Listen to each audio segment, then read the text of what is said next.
Hi guys, कैसे हैं आप सभी लोग। मैं यशवंत गौरव अपने इस ऑफिशियल यूट्यूब चैनल पर आप लोगों के लिए एक बेहद ही खुशखबरी वाली बात आपको सुनाने जा रहा हूं। आप लोगों ने यूपी ट्रिपल एससी का नोटिस तो देख ही लिया, उसका फॉर्म आज से फिलअप होना शुरू हो जाएगा।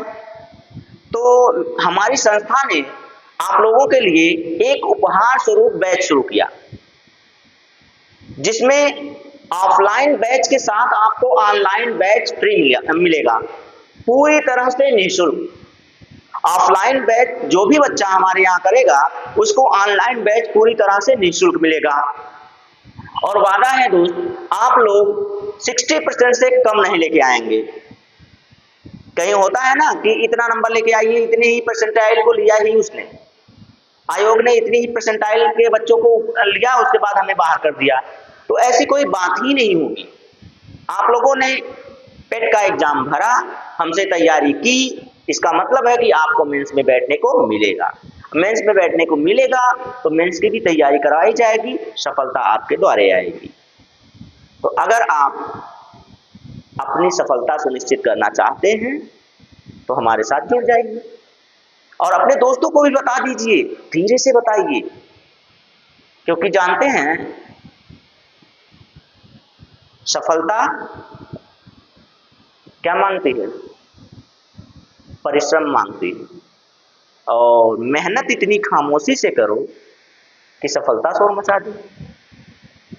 जो भी आपको लगे कि ये चीज हमारे रास्ते में बाधा बन रही है, या फिर कोई चीज आपका वक्त जाया कर रही है, या फिर आपका वक्त आपको लग रहा है कि खराब चल रहा है, आप बेरोजगारी से जूझ रहे हैं, परेशानियों से जूझ रहे हैं, तो भाई वक्त ही है, गुजर जाएगा।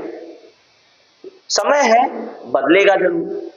तो चलिए आज शुरू किया जाए। तो मैंने आपको जो खुशखबरी थी वो तो बता ही दिया कि हमारे जो टीम है उसने क्या किया, आपके लिए ऑफलाइन बैच लॉन्च कर दिया है। 20 मई से लॉन्च होने वाला है। 20 मई से आप लोग ऑफलाइन बैचेस में जुड़ सकते हैं। रजिस्ट्रेशन शुरू हो चुका है। आपका ऑफलाइन जो ऑनलाइन बैचेस हैं उसका 1-2 दिन पहले से ही डेमो शुरू हो जाएगा, प्रैक्टिस के रूप में प्रीवियस ईयर के क्वेश्चन के साथ।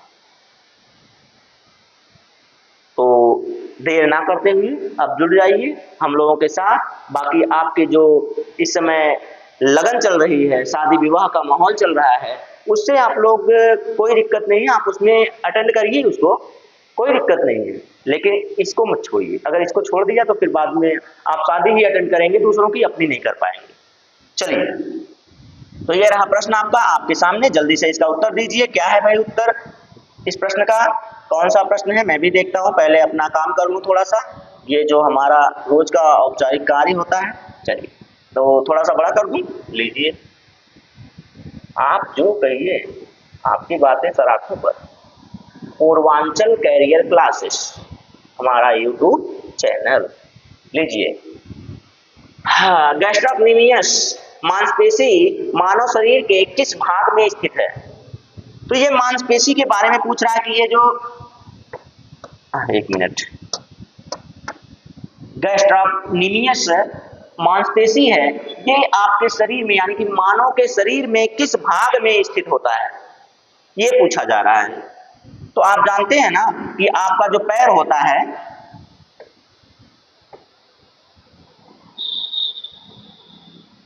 कुछ इस आकार में होता है। लीजिए, जूता वूता पहन लिए, तो आपका पैर कुछ इस आकार का होता है, आप जानते हैं, ठीक है। आपका पैर जब इस कुछ इस आकार का होता है, तो मेरे भाई ये लीजिए, जूता हटा दिया मैंने, तो इस आकार का होता है। तो इसमें ऑप्शन क्या क्या दिया है भाई? गर्दन, ये गर्दन है, ये गर्दन है, अंगुलियां हैं, कोहनी है। चलिए मैं जो बता रहा हूं पहले वो देखिए। तो आपके पैर में ही आपके शरीर की यानी कि मानव शरीर की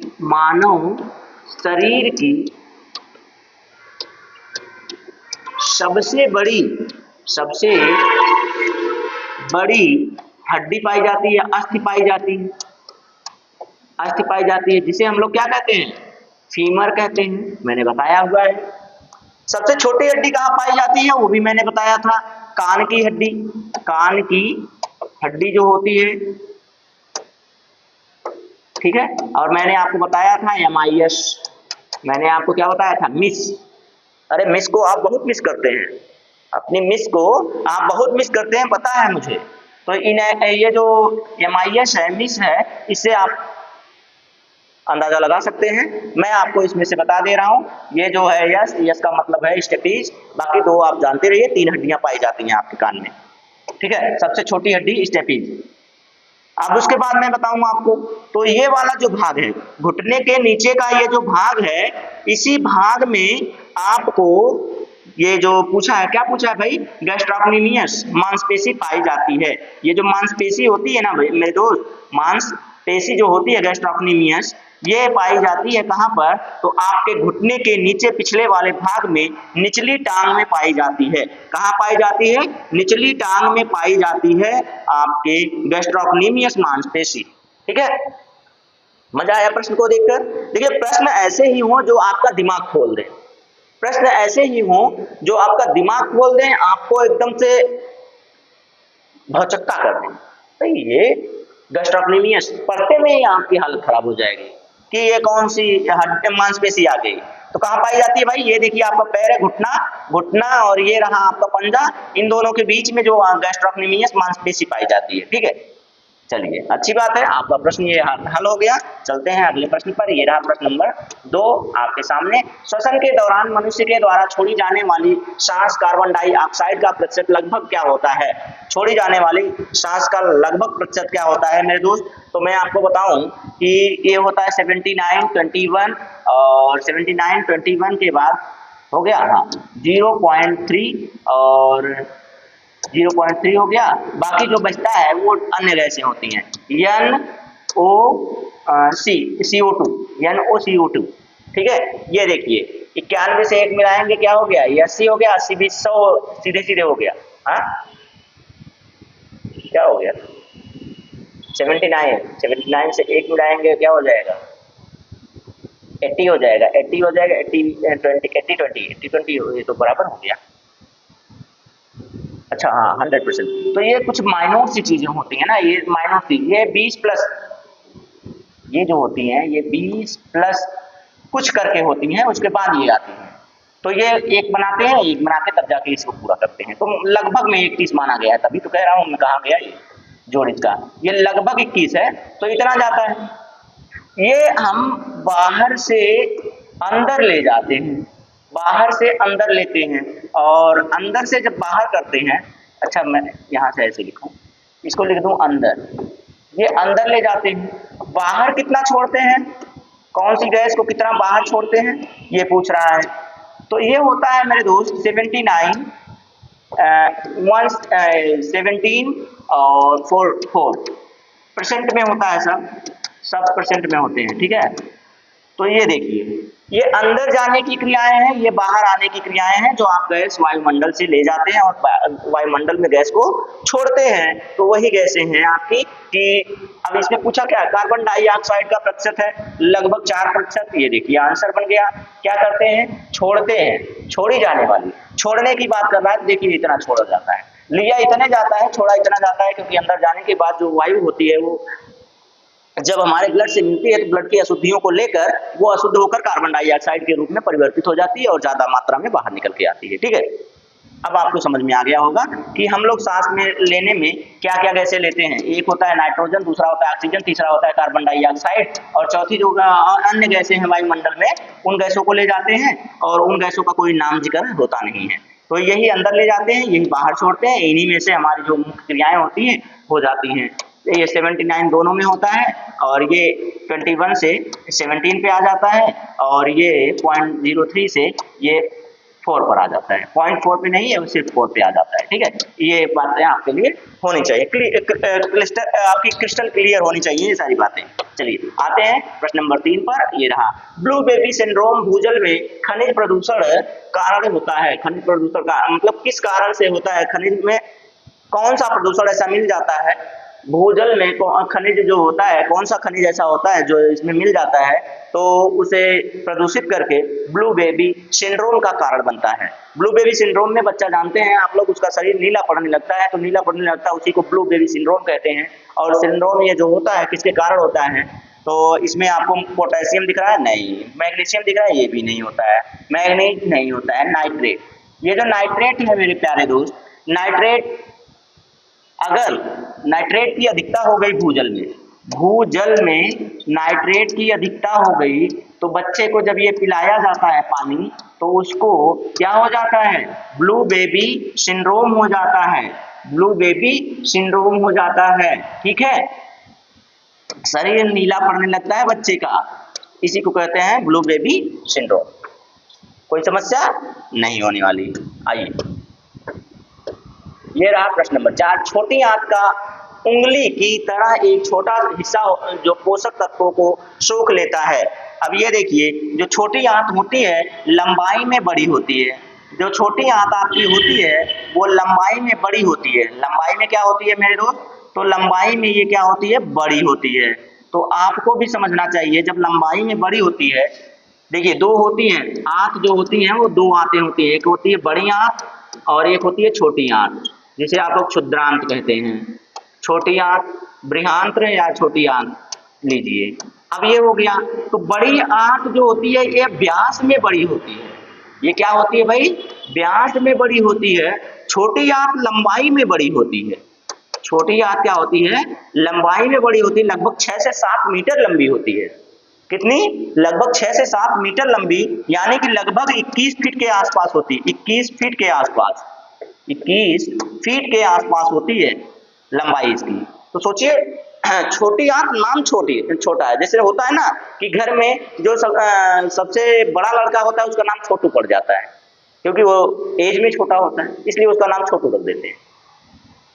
नाम छोटू होता सबसे बड़ा है। तो उसी तरह से देखिए, ये छोटी आंत कहने में छोटी है, लेकिन इसकी लंबाई बड़ी आंत से ज्यादा है, बहुत ज्यादा है। ये तो 1.5 मीटर की होती है, ये 6 मीटर के आसपास होती है, 6 से 7 मीटर के आसपास होती है। अब समझ जाइए आप कि कितनी होती है लगभग। तो इसी छोटी आंत में उंगली नुमा प्रवर्ध पाए जाते हैं। क्या पाए जाते हैं, तो उंगली नुमा प्रवर्ध पाए जाते हैं, जो उंगली के नुमा होते हैं, उंगली नुमा प्रवर्ध पाए जाते हैं, जिनका कार्य क्या होता है कि ये पोषक तत्वों को अवशोषित कर लेते हैं। ये क्या करते हैं, पोषक तत्वों को क्या करते हैं, अवशोषित कर लेते हैं। अवशोषित करके हमारे शरीर को भेज देते हैं, अवशोषित करके हमारे शरीर को भेज देते हैं, और हमारे शरीर का पोषण और पाचन हो जाता है। पाचन के बाद ही तो अवशोषित करते हैं, हमारे शरीर का क्या हो जाता है, पोषण हो जाता है। ठीक है, समझ में आया। तो उंगली नुमा जो प्रवर्ध होता है उनको हम लोग क्या कहते हैं, उनको हम लोग विलाई कहते हैं। क्या कहते हैं भाई, विलाई कहते हैं। अब इस तरह से अब आपकी किताबों में उसे विली लिखा है, तो अब क्या ही कर सकते हैं हम लोग भाई, अब हम लोग क्या ही कर सकते हैं, पेपर में भी आपको ऐसे ही लिखा था। तो अब आप समझ गए क्या कहते हैं, उसको विलाई कहते हैं, उंगली नुमा प्रवर्ध। चलिए, एक युवक हृदय स्पंदन करता है। एक युवक का मतलब यहाँ पे एवरेज की बात की जाएगी। एवरेज का मतलब एक स्वस्थ मनुष्य, एक स्वस्थ मनुष्य का हृदय धड़कता है, एक स्पंदन है, हाँ, हृदय 1 मिनट में धड़कता है। कितनी बार, 72 बार प्रति मिनट। क्या 72 बार प्रति मिनट, 60 बार, 80 बार, 60 बार या फिर 120 बार, आपको ये बताया गया। ये तो इसी तरह का एक और क्वेश्चन आया था आपका, इसी तरह का एक और क्वेश्चन आया था कि निद्रा की स्थिति में, निद्रा यानी कि विश्राम की स्थिति में, विश्राम की स्थिति में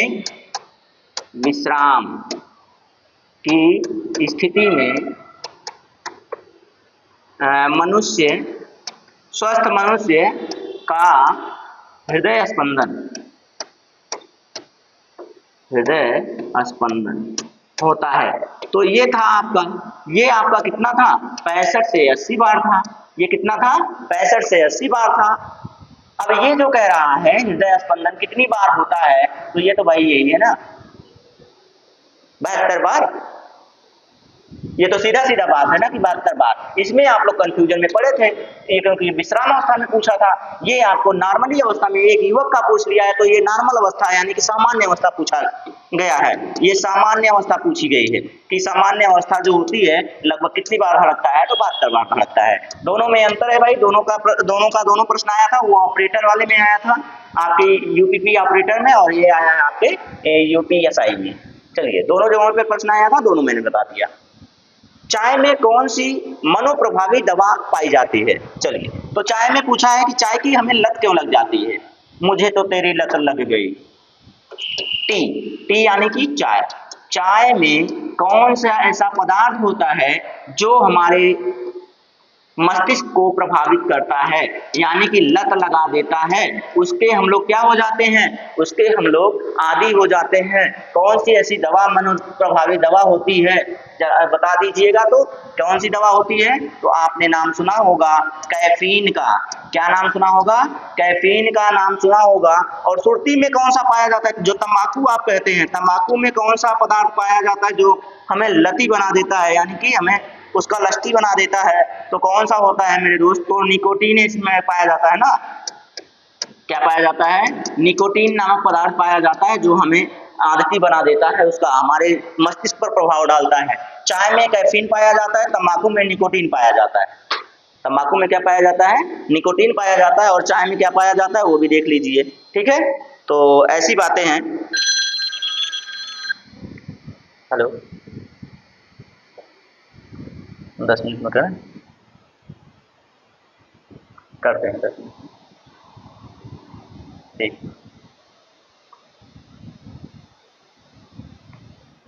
चलिए, तो क्या हो गया, लीजिए चाय की बात कर रहे थे, मैंने तंबाकू का भी बता दिया।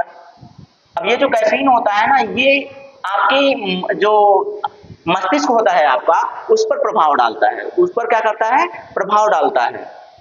तो यही कहा गया है मनोप्रभावी दवा होती है इसमें। तो आपके ये चाय में, टी यानी कि चाय में, कहते हैं ना सुबह सुबह कौन सी चाय होती है यार? ताजा चाय। ताजा चाय पीजिए और दिन भर फ्रेश रहिए। वैसे तो हम चाय पीते ही नहीं हैं, और एक उम्र होती है यार चाय पीने की, और एक लत होती है चाय पीने की। जब बचपन से लोग पिलाते आए हैं तो आपको लत लग जाती है। और एक उम्र होती है, जैसे कि आपकी एज हो जाए 40+, 40+ आपकी एज हो रही है, तो तब से आप चाय पीना शुरू कीजिए।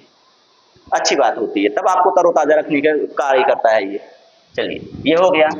तो फायदे भी है, नुकसान भी है। कहाँ से भाई? कैफीन, ये देखिए है तो कैफीन। कैफीन इसमें राइट आंसर बन जाएगा आपके प्रश्न में।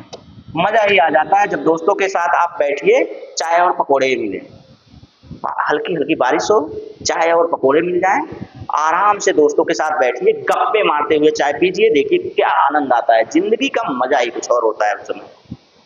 लेकिन हम लोग जिंदगी के उस पड़ाव में हैं जहां बेरोजगारी चरम पर है और लोग टेंशन में जिए जा रहे हैं। इतना टेंशन है, इतना टेंशन है, इतना टेंशन है यार, टेंशन है, बाकी कुछ है ही नहीं। जिंदगी तो नाम की चल रही है। चलिए आगे चलते हैं। निम्नलिखित में से कौन बायोडीजल पौधा है? बायोडीजल पौधा, ये तो बार बार आ चुका है यार, बहुत ज्यादा बार आ चुका है ना बायोडीजल पौधा। रतन जोत, तय होना चाहिए, जोग नहीं है भाई, तय होना चाहिए। जेट्रोफा नाम सुना है ना आपने? जेट्रोफा, जेट्रोफा, जेट्रोफा नाम सुना है? जेट्रोफा को हिंदी में रतनजोत कहते हैं, और रतनजोत से ही क्या होती है आपकी बायोडीजल तैयार की जाती है। लीजिए, इसको कहा जाता है बायोडीजल का पौधा। ठीक है, समझ गए? कोई दिक्कत नहीं, होनी नहीं चाहिए, आसान सा प्रश्न है। निम्न में से एक्यूपंक्चर विधि है। चलिए, एक्यूपंक्चर विधि बताइए। क्या एक प्रागैतिहासिक जंतु का नाम है? प्रागैतिहासिक मतलब कि इतिहास के पहले की बात कर रहा है, तब के किसी जंतु का नाम है। एक फसल का नाम है, या कौन सी ऐसी फसल है जिसका नाम एक्यूपंक्चर है? नहीं। चीन में प्रचलित चिकित्सा पद्धति है, क्या ये सही? चीन में प्रचलित चिकित्सा पद्धति है, क्या ये सही है? यार देखिए, अब अपने भारत की जो स्थिति है, हमेशा लोग पाकिस्तान से लड़ने जा रहे हैं, पाकिस्तान से लड़ने जा रहे हैं। पाकिस्तान तो यार छोटा सा देश है, उसको जब चाहो तब समाप्त कर लो। लेकिन वही बात है कि तनाव की स्थिति है, दबाव प्रधानमंत्री पर आ गया है, सीज फायर हो गया। चाहते तो एक के बार में समाप्त कर देते, लेकिन वहां की जनता भाई ये भी कहते हैं कि बुद्ध का देश है, युद्ध का नहीं, भाईचारे का देश है, भाईचारा बना रहना चाहिए। लेकिन भाईचारा कहाँ बना? यहाँ पे तो अभी भी धमकी मिल रही है। लेकिन एक छोटा सा देश इतना परेशान कर रहा है, तो सोचिए अब जब चीन के पास जाएंगे तो क्या करेगा। इतने कमजोर हो गए हैं क्या हम लोग। कहाँ गए भाई हमारे चौकीदार लोग। अभी ज्यादा कुछ बोल देंगे तो भाई उसके बाद क्या ही कहना। ये एक से एक बातें, समझदारों के लिए इशारा ही काफी है। चलिए चलते हैं अपने टॉपिक पर। हाँ, ट्यूबों में पंचर बनाने का क्या, ट्यूबों में पंचर जोड़ने की विधि है। कौन सी विधि है भाई, इसमें से क्या है वो आपको बताना है। तो ये देखिए चीन का नाम आ गया इसलिए मैंने बता दिया। तो बता दे रहा हूँ कि सबसे ज्यादा खतरा किससे है, चीन से है, ना कि पाकिस्तान से। चीन हमारा सबसे बड़ा दुश्मन है जो हमारे भारत के बहुत से क्षेत्र को एक्युपाइड करके बैठा हुआ है, अधिकृत करके बैठा हुआ है, उसको क्या करके बैठा है, अधिकृत अतिक्रमण किया हुआ है उस पर। ठीक है, तो उस पर कोई नहीं बोलेंगे, बस पाकिस्तान पाकिस्तान पाकिस्तान करते रहो। करो भैया पाकिस्तान पाकिस्तान, चाहते तो पता नहीं क्या कर डालते। चलिए आइए आगे चलते हैं भाई। इसका राइट आंसर मिल गया ना कि चीन में प्रचलित एक चिकित्सा पद्धति का नाम है एक्यूपंक्चर। चलिए ये रहा हाइपोकलेमिया कि किसकी कमी के कारण होता है। हाँ ये बताइए, बढ़िया प्रश्न, बढ़िया प्रश्न है। जरा जल्दी से बताइएगा कि हाइपोकलेमिया किस धातु की कमी से या किस, इसमें धातु लिखा ही नहीं ना, हाँ किसकी कमी के कारण होता है। इसमें से एक आयरन है, आयोडीन है, पोटेशियम है, सोडियम है। इसमें से किसकी कमी के कारण हाइपोकलेमिया होता है, बस इतना सा बताना है। अगर आपने बता दिया तो अच्छी बात है क्योंकि ये प्रश्न पढ़ाया हुआ है और आया हुआ है। जब आया हुआ है तो आपको पढ़ाया हुआ है तो आपको आना चाहिए, आना जरूरी चाहिए क्योंकि आपने तैयारी की हुई है। और तैयारी नहीं करेंगे तो भाई आप फंस जाएंगे, और फंस जाएंगे तो फिर आपकी ही दिक्कत होगी, आपको ही दिक्कत होगी, हमें थोड़ी होगी। आप जानते हैं आप मेहनत से तैयारी नहीं करेंगे तो आपके लिए ढेर सारी समस्याएं उत्पन्न होंगी आपके रास्ते में। अरे सबसे बड़ी बात आपकी शादी बड़ी मुश्किल से होगी। चलिए आइए बताइए तो। हाँ इसमें आप जानते हैं आयरन, आयरन में जानते हैं आयरन किस में पाया जाता है, रक्त में पाया जाता है और इसकी कमी से एनीमिया होता है। इसकी कमी से क्या हो जाता है भाई, एनीमिया होता है। और फिर आयोडीन की कमी से क्या हो जाता है, आयोडीन की कमी से ग्वाइटर रोग हो जाता है। क्या, कौन सा रोग, ग्वाइटर रोग हो जाता है। ग्वाइटर रोग को अंग्रेजी में क्या, हिंदी में क्या कहते हैं भाई, घेंघा रोग कहते हैं। क्या कहते हैं, घेंघा रोग कहते हैं। पोटेशियम की कमी के कारण, पोटेशियम को प्रदर्शित किससे करते हैं, कैसे प्रदर्शित करते हैं और लिखते ऐसे हैं, तो ऐसे लिख दीजिए पोटेशियम। ठीक है, पोटेशियम। अब ये जो पोटेशियम है, पोटेशियम की कमी के कारण ही, पोटेशियम की कमी के कारण हाइपोकलेमिया नामक रोग हो जाता है। ये बच्चों में होता है और आंत में, उनकी आंत या मूत्र के माध्यम से पोटेशियम शरीर के बाहर चला आता है। और जब पोटेशियम शरीर के बाहर चला आता है तो उनके शरीर के अंदर अनियमित रोग उत्पन्न हो जाते हैं, जैसे कि सिर दर्द, तेज बुखार, पेट में ऐंठन, पेट में गड़बड़ी, एसिडिटी और साथ ही साथ अनिद्रा, भूख में कमी, ढेर सारी बीमारियां हो जाती हैं। और ढेर सारी बीमारियां, बहुत से लक्षण हैं इसके जी। इतने लक्षण हैं कि आप पूछिए मत। क्या, हाइपोकलेमिया।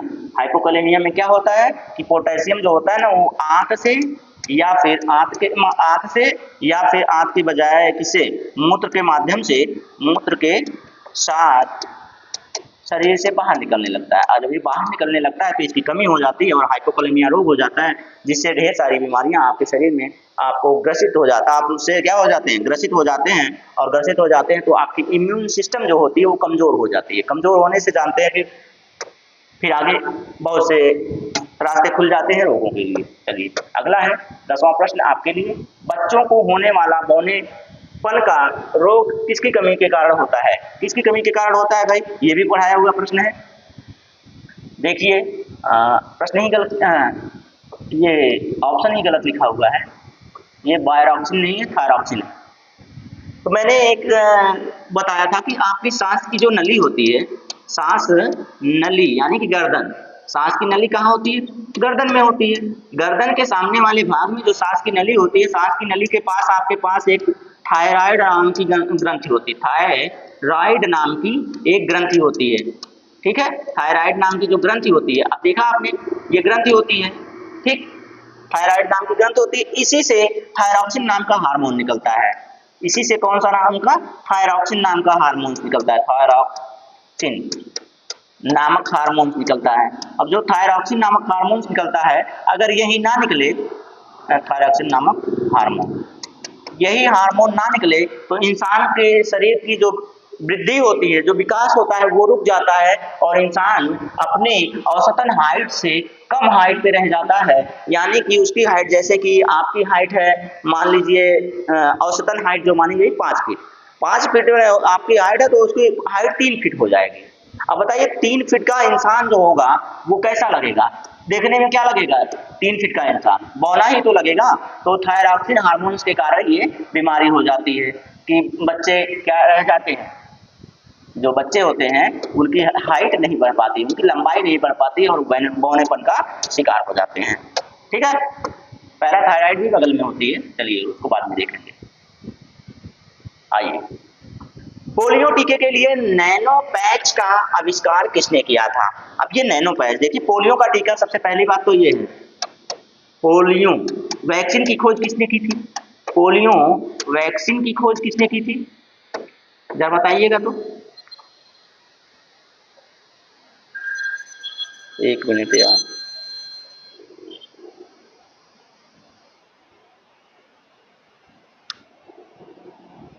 चलिए पोलियो वैक्सीन की खोज किसने की थी, ये बता दीजिए। नाम है इसमें, अच्छा नाम भी तो है इसमें, ऑप्शन में नाम भी है भाई उनका। पोलियो वैक्सीन की खोज किसने की थी, और उसके बाद ये जो नैनो पैच है इसकी खोज किसने की, दोनों का नाम आपको बताना है।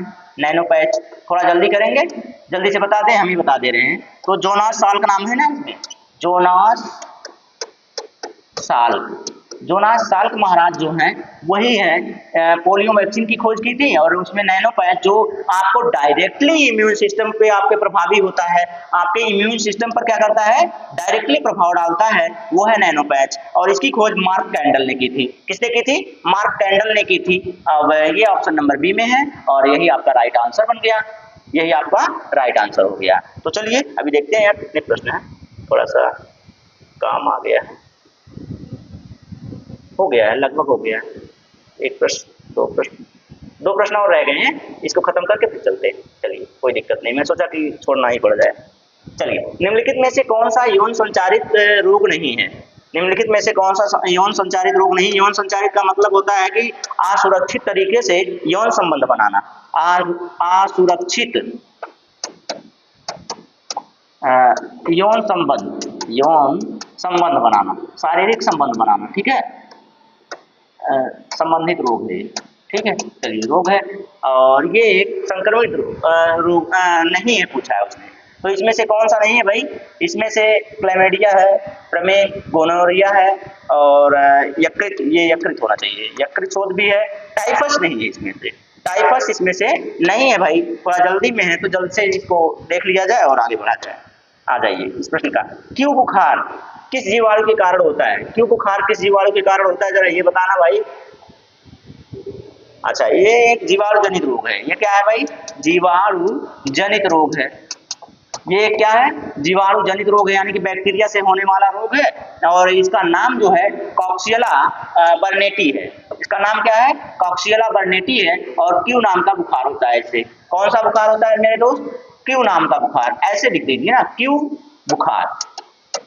क्यों होता है ये बुखार, क्यों होता है ये बुखार, कॉक्सियला बर्नेटी के कारण होता है ये बुखार। क्यों होता है ये बुखार, क्यों नाम का बुखार क्यों होता है, तो कॉक्सियला बर्नेटी के कारण ये बुखार होता है। तो आज के सारे प्रश्न हमारे समाप्त होते हैं और कैसी लगी क्लास ये जरूर बताइएगा आप कमेंट करके, ठीक है दोस्त। तो मैंने आपको बताया है, फिर बताना चाह रहा हूं कि हमारी जो ये संस्था है पूर्वांचल कैरियर क्लासेस, इसने आपके लिए एक तोहफा, आपको गिफ्ट, आपको उपहार स्वरूप एक बैच देने का वादा किया है, जिसमें आपको ऑफलाइन बैच के साथ ऑनलाइन जो है वो फ्री मिल जाएगा। तो जल्दी से रजिस्ट्रेशन करवा लीजिए, 20 मई से आपकी क्लासेस शुरू हो जाएंगी, उसके बाद फिर आप आएंगे तो आपकी क्लासेस आपसे छूट सकती हैं, लेकिन अगर आप 20 तारीख से आ जाते हैं तो आपको पूरा लाभ मिलने वाला है, ठीक है दोस्त। तो आज के लिए इतना ही, जय।